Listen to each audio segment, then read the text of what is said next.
Afternoon. No video this morning. I figured I would wait until I was sitting still so that I would have a bit more focus to talk about the last convention. They're a big one, so they need it. Now, the last convention we're looking at is the Void Engineers. These guys have 7 methodologies and 9 subgroups within them.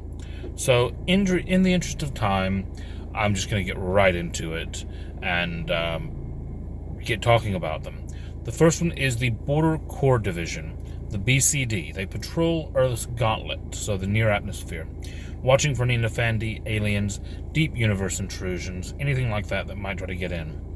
These guys are called the Space Marines, and although they are intelligent, well-trained soldiers, they don't get much respect from the other groups. Most of the other Void Engineers consider them to be muscle, not much more. They are cannon fodder. That's not the case, but it's how they get branded. The next group we're looking at is the Earth Frontier Division. Now, these guys came out of a now-defunct group called the Void Seekers. They are attempting to map the unknown areas of the Earth, which they believe are just as strange and unusual as anything in deep space. They are explorers. They have a lot of subgroups. The largest one is the Aquatic Exploration Teams, also known as Aquanauts or Squids. They're mapping the undersea world, looking for nodes, looking for ocean monsters, looking for anything that's new and unexplained. The next group that we're looking at, the Cryogenic Specialist, is also a subgroup of them. They look in Arctic and Antarctic areas. Again, trying to find anything that's undiscovered. We then have the Hydrothermal Botanical Mosaic Analysts, mouthful, who are exploring the rainforests, looking for anything they can find there.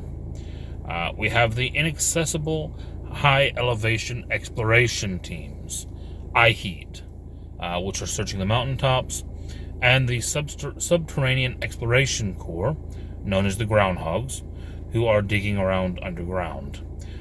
Again, all of these are part of the same core group. The next group we have is the Neutralization Specialist Corps, the NSC. Now, they work with the NWO to eliminate undesirable entities that get past the BCD. They investigate UFOs, haunted houses, unusual, unexplained phenomena. They make certain the witnesses forget as much as possible. They're often mistaken for members of the Men in Black, but they are part of the Void Engineers. They also run a mental hospital for Void Engineers who have cracked under the pressures of what they do. The Enforcement, Training, and Conditioning Agency is next. They implant safety conditioning into spacebound personnel. They also have the ability to deactivate unwanted conditioning that the NWO may put in.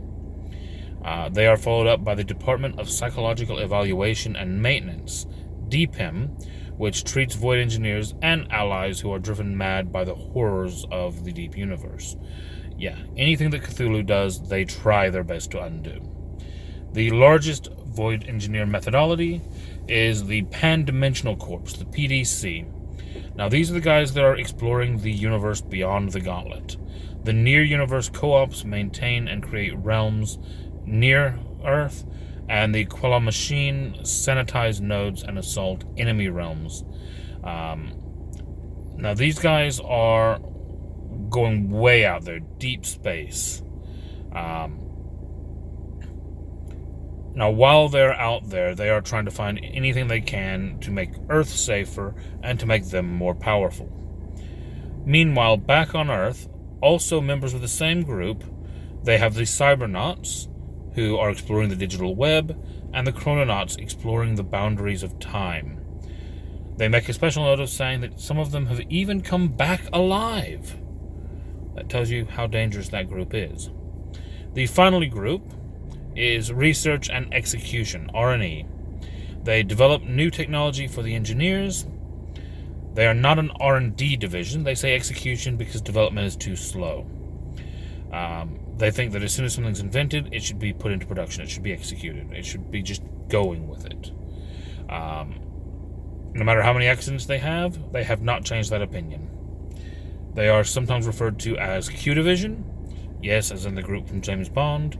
They share that name with the NWO research group, and they provide all the Technocracy's toys. So there we have it, the crazy world of the Void Engineers. They are the least technocratic of the technocratic conventions.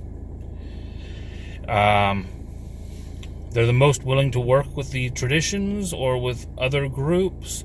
They don't really see themselves as part of some big war that's going on. They want to explore. They want to know what's going on. They want to know why things work. And although they accept that, yeah, they are the enemy here, if they run into a mage in some far-off horizon realm, they're just as likely to say hello and share a meal as they are to start opening fire. A lot of people actually even say that the Void Engineers are only still in the Technocracy because they need the funding. So, an interesting group to think about, to play, to read on. I'll end it for there today. Like, subscribe, I always appreciate it, and have a great day.